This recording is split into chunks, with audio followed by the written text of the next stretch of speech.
So, good evening, everyone, and welcome. We're so glad to have you here for tonight's Artist Talk. First, I'd like to extend a heartfelt thank you to our juror, Priya N. for their thoughtful work in shaping this exhibition. And of course, thank you to our featured artists for sharing your powerful work with us and for being here tonight. CARE is a national juried show featuring artists from across the country. This exhibition offers a timely and deeply resonant exploration of how we give, receive, and understand care in its many forms: personal, communal, environmental, and beyond. In a world where care is often undervalued or overlooked, this exhibition creates space for reflection, dialogue, and connection. Visitors encounter artistic perspectives that challenge, comfort, and inspire, inviting each of us to consider our own role in the ongoing act of caring. Hera Gallery provides a meaningful setting for this conversation, fostering community through art that speaks to our shared humanity. I'd like to start tonight's Artist Talk by first sharing Priya's juror statement with everyone. So Priya wrote, "It's been an honor to jury an exhibition responding to a theme which matters deeply to me, care. It is one of the most profound expressions of our shared humanity. It is the connective tissue between individuals, communities, species, and the planet we inhabit. Whether it manifests in quiet acts of attention, sustained devotion, or urgent response to crisis, care has the power to elevate our collective existence. Care transcends politics, circumstances, and time. It's intrinsic to being human." The works in this exhibition span a range of media and approaches, each engaging with the concept of care in a unique and thoughtful way. For the participating artists, care is not just a subject. It is deeply rooted to the creative process itself. One cannot create without first caring about something, for an idea, a material, a story, a world. The time, attention, and perseverance required to make art are quietly embedded in every piece on display. So big thank you to Priya. It's a beautiful statement about an incredible show. I'd like to give everybody a friendly reminder that everyone will be speaking for 4 to 5 minutes. We're looking forward to hearing more about your process, inspiration, and the stories behind the pieces. So let's get started, and please join me in warmly welcoming Shweta Bist. Hi, good evening. I'm very happy to be here, and I can't wait to hear from my fellow artists about their work. Thank you to Priya for including me, and thank you for Allison and team for putting this show together. My name is Shweta. I'm a lens-based artist working in color photography. Recent explorations include compositing and layering my pictures with digital drawing. I was born in New Delhi, India, and now I live and work in New York City with my family. My background is in finance, and I last worked in garment manufacturing when I became a stay-at-home mother. I transitioned into a creative practice a few years after the birth of my second. I make pictures about what it feels to be a woman and a mother. I am my daughter's primary caregiver and must show up for them frequently. Consequently, my work comes from navigating the roles of mother and artist and is an expression of this complex experience. A few years ago, I stumbled upon books that have deeply influenced me and my work. Andrea O'Reilly's Matricentric Feminism that makes a case for a feminism for mothers, Adrienne Rich's Of Woman Born that proposes a distinction between mothering as a verb and a tool for empowerment, and motherhood as an institution under patriarchy that is disempowering. Finally, Sarah Ruddick's Maternal Thinking and a Politics of Peace from 1989, in which she contends that the work mothers do is learned practice. It's not instinctual. It is labor, mental, physical, and emotional, and is always in conversation with its environment. The two pieces in the show are from my ongoing series, Shit I Do, which is inspired by Ruddick's philosophy. Using myself as the subject, I depict a mother at work, meeting the viewer's gaze to insist on acknowledgement of her labor. In these composited images, symbols suggest ideas and attributes. Some objects in these household scenes are modern necessities, while others reflect a bicultural home. The domestic setting may suggest comfort, but deeper consideration is warranted. Outfits made with pictures of valueless money are juxtaposed against rooms brightened by wallpaper. I draw contour lines over the outfits and further embellish with digitally drawn lace. Lace designs are inspired by the household textiles I grew up with. It is interesting to note that lace making was brought to India by Christian missionaries during its colonization by the British. I incorporate them to reference my cultural history and honor the essential yet undervalued creative labor of the women before me. The Indian rupees used for layering were demonetized by the Indian government in 2016. Subsequently, it was found that women, especially those lacking financial autonomy, were the worst affected as a result of this sudden move by the government. The use of currency has layered significance in my work, of my origins, of the value of mother work, lack of financial autonomy among Indian women, their oppression, and how I carry this history with me. In cleaning, which is the one on the left, I wield a vacuum cleaner while my daughter relaxes with a book and my dog rests. A statue of a resting Buddha satirizes how men become heroes while their wives' contributions are forgotten, highlighting the overlooked labor that sustains others' successes but remains obscured in history. The piece is printed on fabric to lean into its importance as a household material and framed by lace made in India using Zari Zardozi technique and Gota ribbon to reflect the importance of gold as a social security for Indian women in patriarchal communities. Worrying, which is the one to the right, is concerned with the mental load of caregiving. Mothers are vessels for their family's consciousness, keepers of the collective concerns of our family and friends. A sculpture of Hindu goddess Parvati symbolically hangs in the frame in similar gesture to me. Her four arms reference the four elements of inner life: mind, intellect, ego, and consciousness. I concretize my mind's endless chatter on pieces of paper, and so do my daughters. I pin mine to my bodice to visualize my worries, and I collect theirs so they may lighten their load. Ultimately, the aim of this project is to expand the conversation around women's lived experiences while challenging cultural stereotypes that portray motherhood as always joyful, fulfilling, and instinctual, and underscoring that care work is socially and economically generative work. Thank you for listening. Thank you. All right, so our next artist is Marin Brown.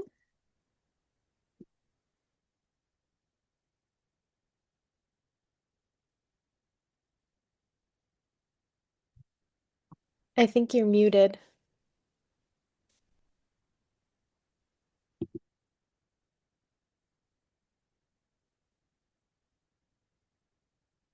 All right.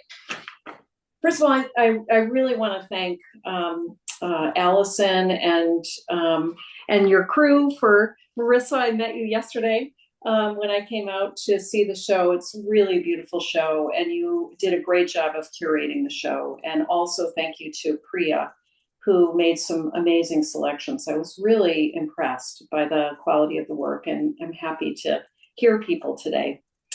I'm Marin Brown. I live in Northampton, Massachusetts, and I've been working in egg tempera painting, which is what this is, for over 30 years. And I submitted this piece, which is called Tree of Life, and it's part of my tribute series, which honors the death of my mother and my wife of 32 years, who both died within an 18-month period of each other.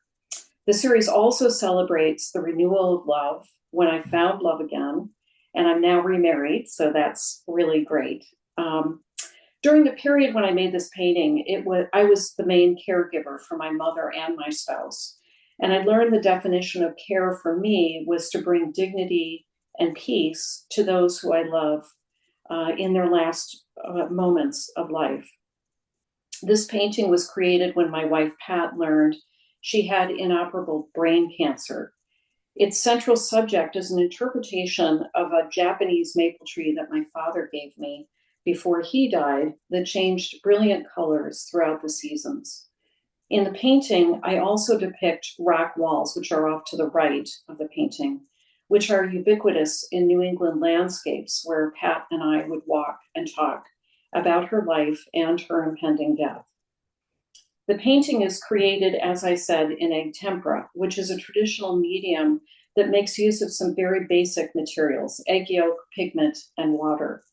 It was most popular during the early Italian Renaissance period, and it was used primarily for creating altarpieces and religious icons. And though I'm not religious, I do appreciate the spiritual history of egg tempera and often use that as a theme in my work. Color is also an important element in my work. In the tribute series, I used color intuitively, but was informed by my understanding of the chakra system. Most of my paintings prominently feature a single color, and in Tree of Life, you can see that blue is the dominant color. Blue in the chakra system really signifies the throat area and being able to speak. And I think it's really an appropriate color for this particular painting when I found it so difficult to express my feelings about Pat's diagnosis, particularly since we were in lockdown during COVID. And it is not surprising that my art provided the opportunity to speak in a visual language and a symbolic language. And I just wanted to invite anybody who's interested to see more of my work at my website at marinbrownart.com or on Instagram at marinbrownart. So thanks very much. Thank you so much, Marin. All right, up next we have Deborah Disman. I'm unmuting, but I am not starting my video because I had an unexpected visit to the dentist and had to have anesthetic, which wasn't worn off, but I'm thrilled to be able to participate. And I'm already so moved, almost in tears, by what the first two artists have expressed. Like everyone else, I want to thank the Hera, Allison, and her team, the wonderful juror, Priya N, and also the history of the Hera, giving women and our concerns such an amazing voice over the years. This theme of care is very salient to me, and when I saw the call, I knew I wanted to submit my triptych called Rent, Wound, Tear, Mend, Heal, Repair. It actually has the word care stitched into it. And it evokes aspects of the body with the strings coming through the fabric, kind of mimicking rib cages, the actual hanging fabric, maybe relating to clothes, and just the use of fiber and stitching and so forth, related to what we call women's work. This theme of women's work and its relationship to textiles and fiber, etc., has been talked about a lot in the last couple of years.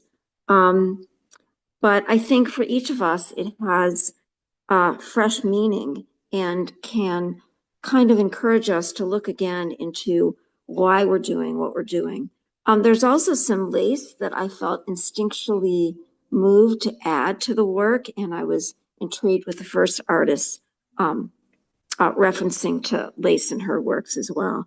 So it's wonderful on these talks. We can learn not only about ourselves, but about other people's work and how seemingly unlike practices can perhaps relate to each other.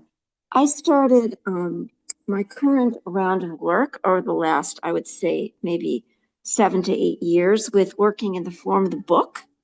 And you might think that tapestry would be before working in a three-dimensional arena, but I was making books and it became more and more involved with the string and the fiber. And I was reluctant to put words in the books because I didn't want it to become a trope in terms of bookmaking, etc.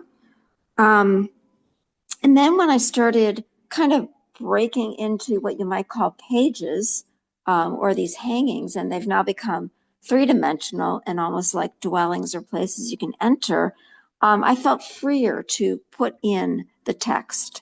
I really love working tone on tone, although I'm a colorist and have been a color consultant and worked with color most of my life. I just found that when I started to work in such a layered way with books and then the fabrics and these other forms, that each material would catch the light differently and would absorb it differently. So you could get a tremendous amount of interest and variation simply by combining different materials in very close color families.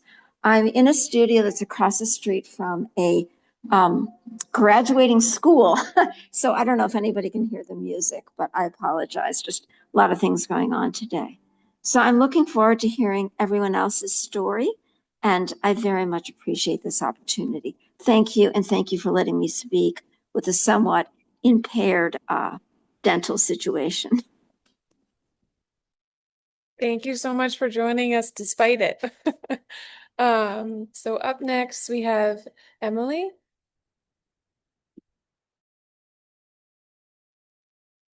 Hi.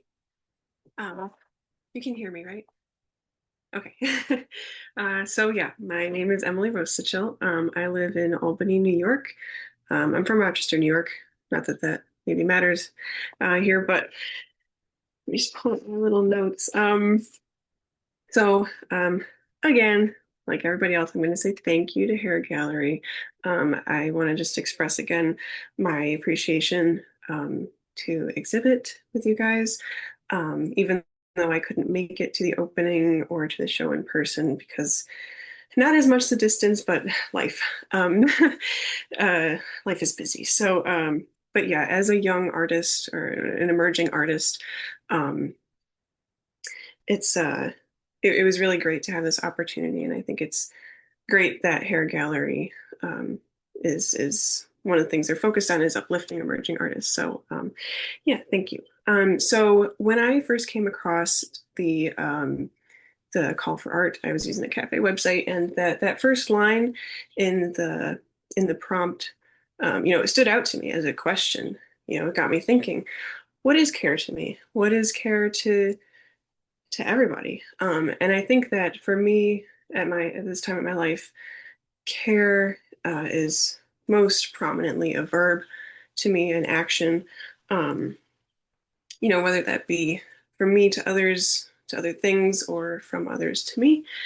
And as well, being a woman, you know, the idea of care in the context of womanhood, um, you know, um, and how many different forms that can take, and maybe the values assigned to it or not. Um, but going back to care and reciprocal care, this piece is part of a small series, and they all involve similar things. So a printed image and hair that corresponds with the individual who who's in the image. I regard them as prints, so I'm going to speak about them that way. And I also regard them as portraits. I mean, yes, obviously representationally, there's a person there, um, you know, whether it's obscured or not in the different pieces, regardless. But besides that, like as an object and the material all together, I kind of regard them as portraits. And so this one, I will say, is of my mother. So I will be speaking specifically about that relationship. And you know, as a as a young woman, um, thinking about mother-daughter relationships overall, I think are very can be very complex. I think that goes without saying.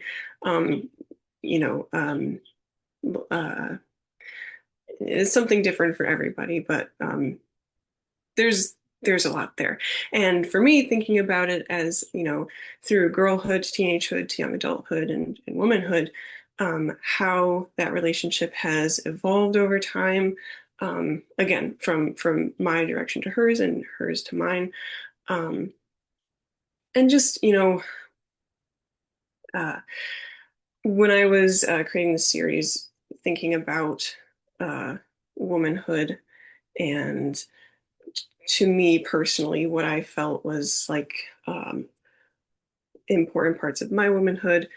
And I was thinking about hair, and, you know, of course, that's going to conjure something different for everybody, and it's maybe not important to everybody or every woman, but it is to me. And having that physical evidence within the portrait, um, you know, further creating this representation of a person, kind of having this very like sort of precious, um, you know, in a sense, it's representational of my care for the person, and uh, yeah, and the materiality and the way that you know, and in Priya's juror statement, you know, how she mentioned that to create, you have to care. You have to care about something, and I very much find that to be true in my work. It's very tedious, but it's intentional. It's all it's all done on purpose, and I think as artists we can generally agree on that in that statement. So um, thank you for listening. I'm glad to talk here, and I'm very excited to keep hearing and seeing the other work in this show. Thank you. Thank you so much, Emily. All right, up next we have David.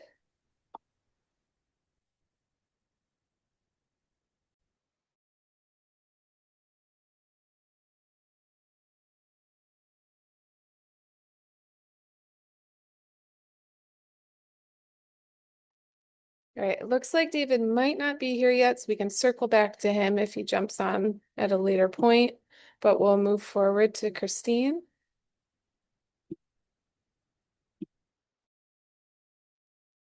Hi, everybody. I want to mirror what everyone else has said and like express such great gratitude for this exhibit. The concept, the call was just wonderful and really spoke to me. So of course I jumped on it. And thank you for putting us all together. What a wonderful group of artists.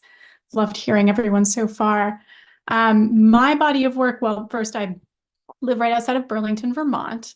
My body of work started at an isolating time. I was a new mom. It was COVID.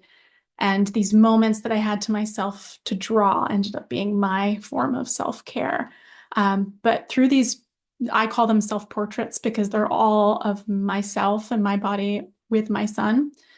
They depict how my identity changed, not only from becoming a parent, but also how it evolved in response to his needs as well, and the care I was giving to him, and how self-care changed for myself. For example, that one on the far left that I'm looking at on the screen, the body brush right over my incision scar from my cesarean, that was self-care for me for a while, was just making sure my body healed. And so it's interesting how you take on this role, and that at times it can feel like that's who you are, your caregiving, that's your full identity. So a lot of times in my drawings, I will really emphasize through the line weight, which are often quite delicate. There will be moments of deeper lines, darker lines, color to really emphasize that sometimes real tension between our bodies, whether it's my son like grabbing the flesh of my stomach and yanking on it, or on my breast while he breastfeeds.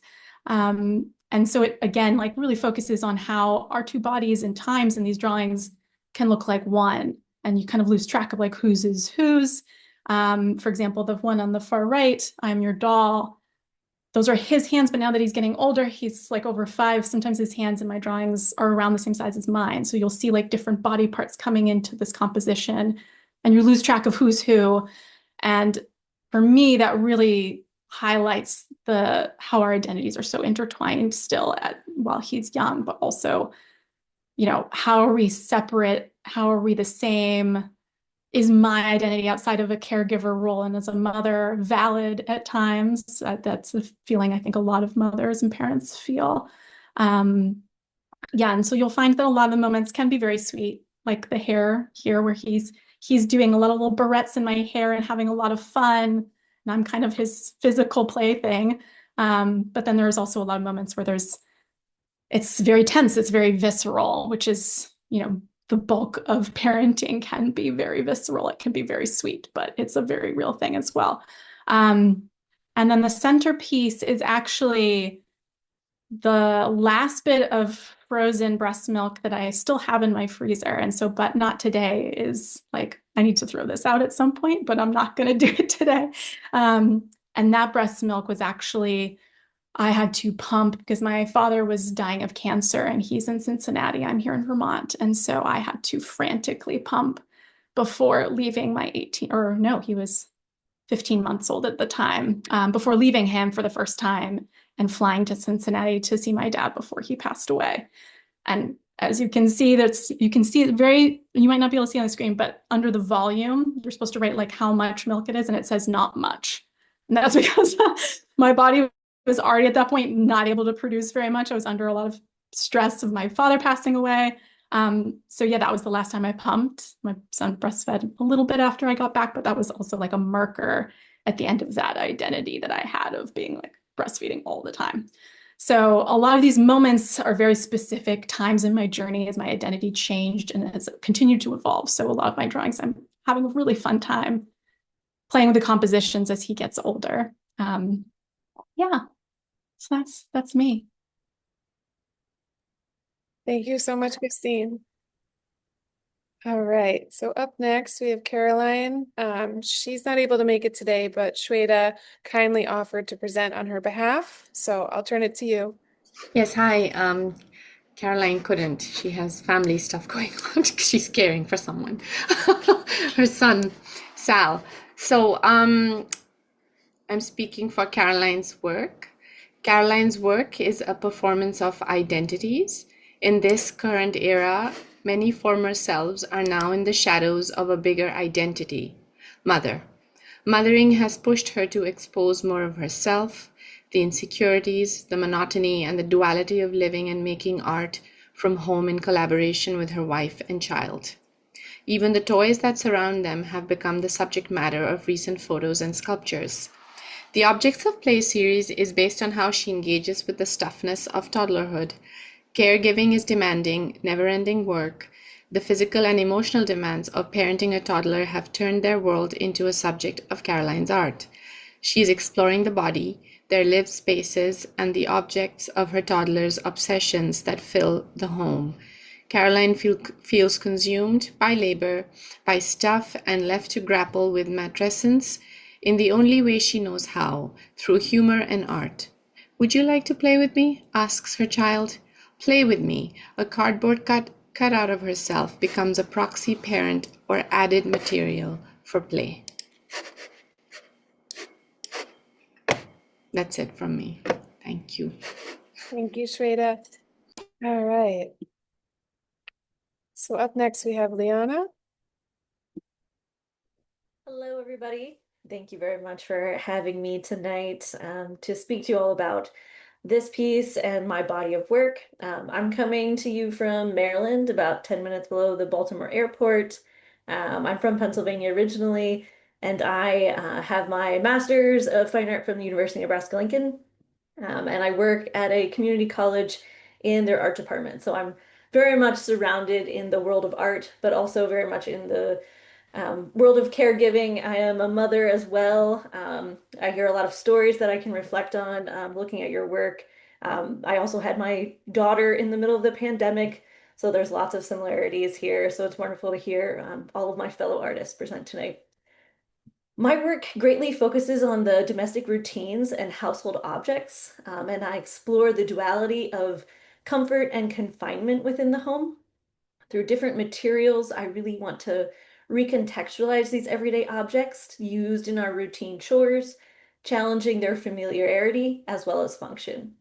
By altering these common household items into new forms, I try to create a physical manifestation of that tension between those two kind of conflicting ideas of being both contained by our environments as well as comforted by them. The one mundane and utilitarian objects then sometimes become elevated or removed from their original use, and that's really what I strive for in a lot of the sculptures that I work with. The body of work that the one piece in the CARE exhibition is called June 2024, and it's part of a 6 sculpture series titled Deliveries. And this series I created for a solo exhibition that was marking the 5-year anniversary of COVID-19. So it was kind of at the tail end, and I was asked to create something that kind of showed where I was now as an artist. And at the beginning of the pandemic, I was living in kind of a 2-bedroom apartment, very tucked away, up in Maine, isolated with my husband, and I was creating a body of work very much driven from our recycling and the materials that I had present with me. Since, money was tight and we weren't allowed to go out and buy anything, I used my recyclables to kind of showcase what I was capable of experiencing and feelings that I was having. So I gathered all of our trash and painted it white. So cardboard, plastic, glass, and then installed it throughout our apartment and photographed it. And kind of continued this practice then. When my daughter was born in 2022, I collected all of the trash and recycling that we had and painted it all yellow and showed it. So you can kind of see what a year's worth of collected cardboard actually looked like. So there was many diaper boxes, and in that part of my life, we were all, still pretty scared about going out. So we did so much more ordering. So we had this influx of these recyclable materials, boxes inside of boxes being delivered to your house. So it was really reminiscent of that experience. And then this series here was kind of reflecting on that moment. And we were still in this kind of era of ordering. And I don't think much has changed. No, some of us have gone back to shopping. Some of us have really embraced the idea of having things delivered to our house. But each one of the sculptures in this 6 sculpture series was a collection of cardboard for a month from January through June. So this is what I collected in June. You can see it's gotten much smaller. January is much larger. One side is painted in stripes, for me evoking the anticipation and excitement of receiving something new, whether it was out of necessity or desire. We ordered diapers often, but also, potentially something more fun, like a board game or something, and having that excitement of what's inside the package. And then the other side was raw and symbolized for me the labor and effort that was involved in bringing these objects into our lives. So this interplay between the painted and raw surfaces then reflect the dual nature of the delivery. That personal experience of receiving something and then the unrecognized work of those that make it possible.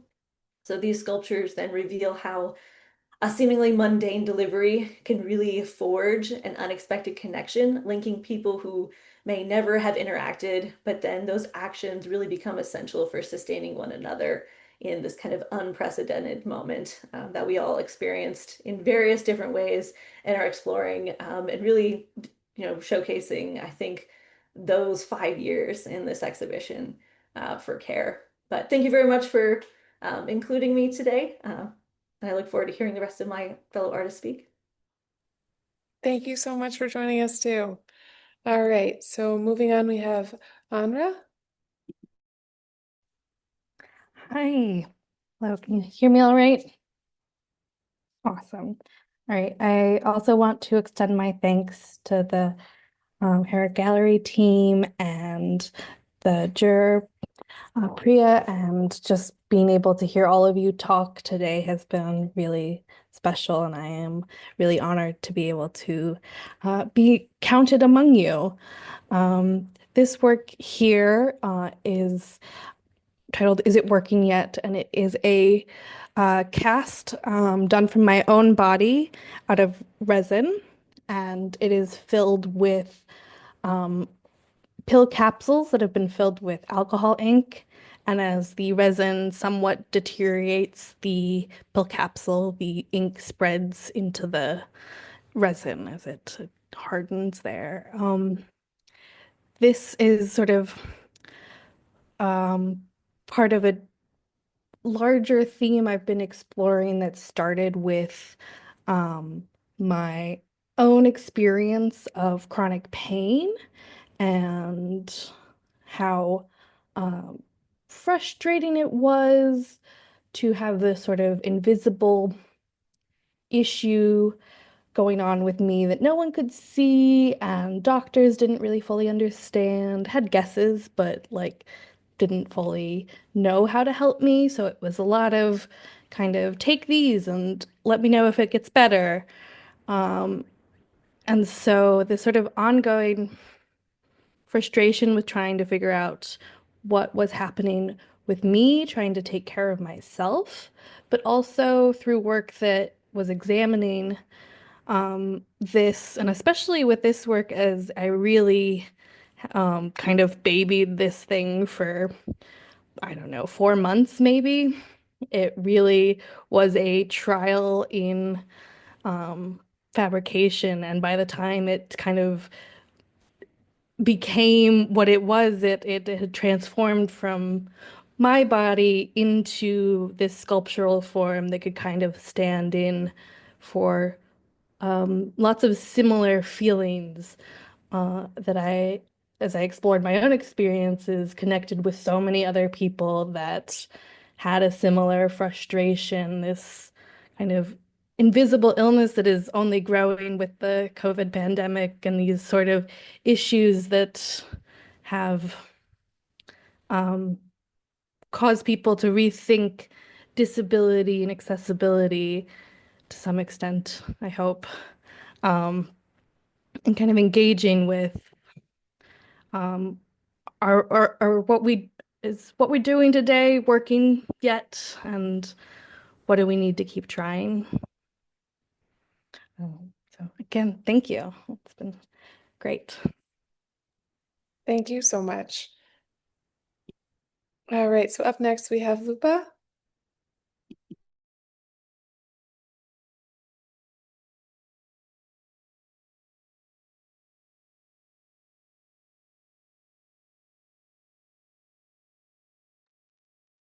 All right, looks like they may not be here yet, so we'll circle back at the end.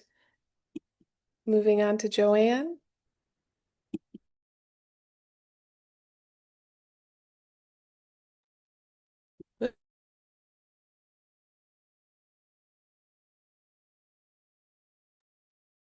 I think you're still muted. Am I okay now? Now you're good. Okay. So I am very out of practice with Zoom calls. I have to tell you, it's like PTSD for me because I did this for about 18 months for my job, well, during COVID. But it is interesting for me to hear so many people as they responded to COVID and responded to the call for this very important exhibit. I think as we continue to unpack the concept of care and the concept of comfort. It was a really important thing to be part of the show for me, and I want to thank Hera Gallery for putting it together. So my trajectory in this kind of series of work was really very much looking at this whole idea of like the forgotten work that many linens would appear when I would go to estate sales, which I did on a very regular basis. And I'd find all these linens that were kind of shuffled aside, and family members didn't want them anymore. And they were beautifully crafted with embroidery all along the edges. And yet there was nothing in the middle of these pieces. They were these big white, what I considered a big white canvas, or a place to bring more meaning.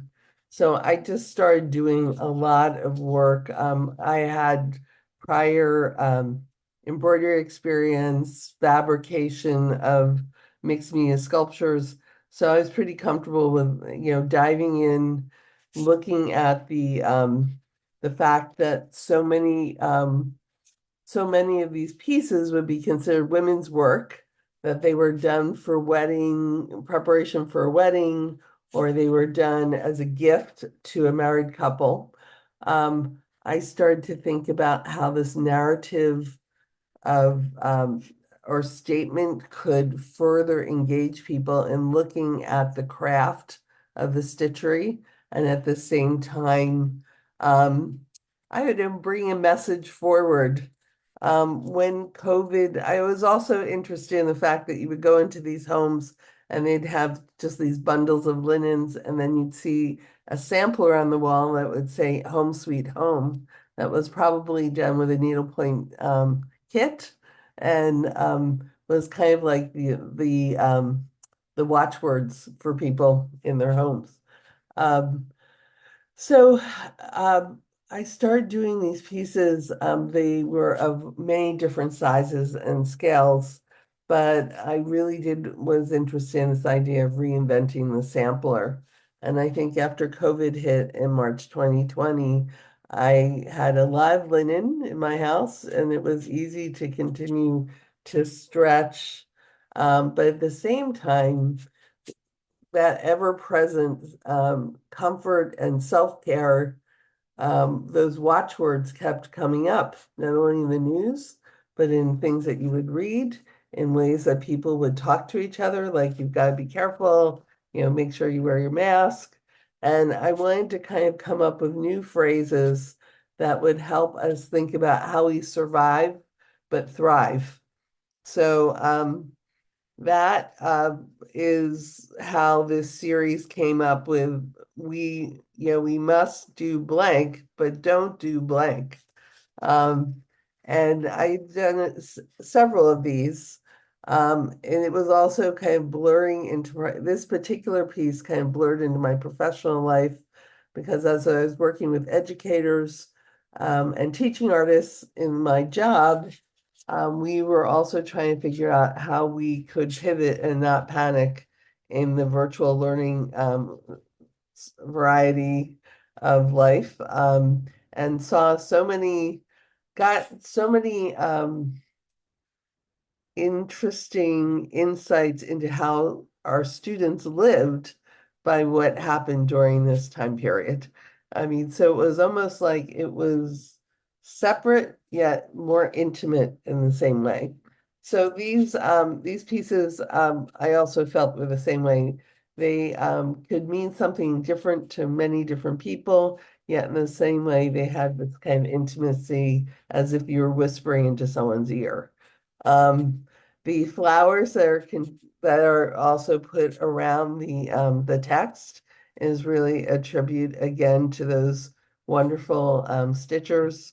And as I continue to be involved in hand stitching and fabric assemblage, I continue to look to these women who for many years did this work, as unsung heroes. And kind of emulate and honor them in these pieces. Also, the last thing I just want to share is, recently, as I've been showing these pieces, they've been mounted onto fabrics that are able to remind people of home, remind people of upholstery, of pillows, of the kinds of things that you would see in a domestic environment. So to further emphasize that idea of comfort and of being cozy, I want the message to be further emphasized by the viewer.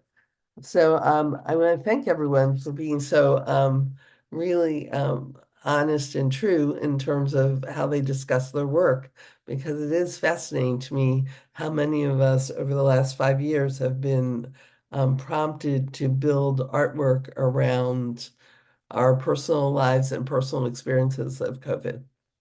So thanks. Thank you so much. All right, so I think I checked on David and Luba. They haven't joined yet, so we'll move into questions. Marissa's gonna take the lead on that, so I'll hand it over to you, Marissa. Hi, it was very nice hearing what everyone had to say. Thank you all for coming. So I will start off with the first question. I apologize if I pronounce anyone's names wrong. Uh, Andra, uh, your piece, Allison, if you want to go back to the resin piece. Um, oh, someone just entered. I just had a question about part of the process when looking at the sculpture in person. Some of the pieces seem to be cracked and maybe put back together and stuff, and I wanted to know if that was intentional or it just kind of happened. And just curious. That was one of the big steps that really separated it from me was that it tragically fell off a table. No. So I think it might have been the right boob cracked off. Um, Thankfully I was able to glue it back together, but that is a small detail that I think gives it even further richness and kind of I don't know, even gives it context into things like breast cancer and stuff that if you're really um if you're finding those details and connecting with them, I am so glad that this also speaks to those things. Definitely. But yes, accidental. It adds to it. Mhm. So now I'll open up the floor to anyone else who has any questions.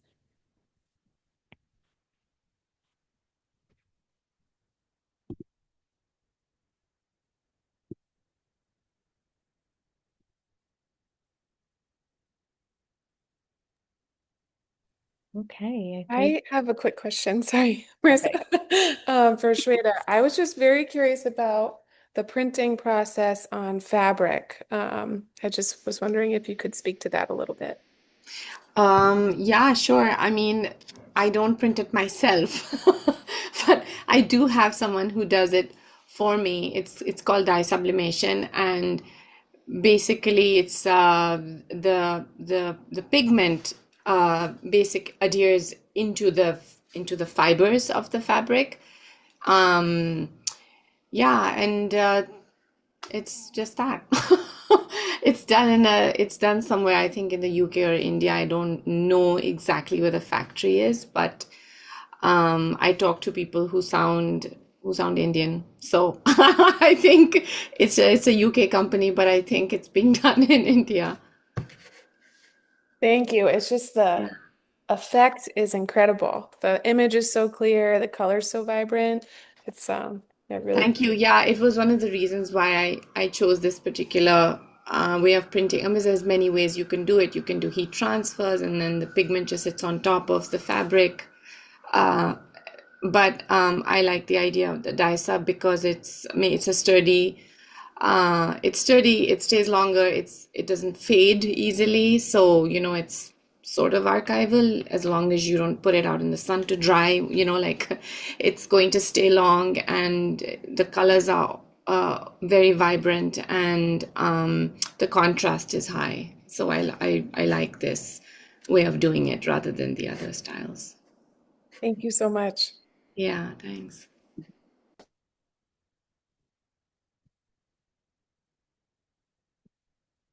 okay. I think that's it for the questions.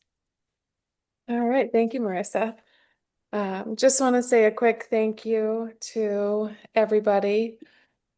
Pop to our last slide. Thank you to everybody who came tonight for sharing your time, your work, and your insights with us. It's been a pleasure to learn more about your creative process and the stories behind the art that you're creating. Thank you to everybody else who joined online to hear from our artists. We really appreciate your presence and support, even virtually. It's a wonderful thing to have. We hope that everybody continues to engage with the exhibition. It'll be up until the 14th of June, and we also have a virtual rendition available on our website. So definitely check that out if you haven't. And I hope that you stay connected for future events. Wishing everybody a great evening, and thank you so much for coming. Thank you. Good night. Thank you so much, everyone. Thank you. Thank you. Take Thank care. you. Bye-bye. Thanks very much.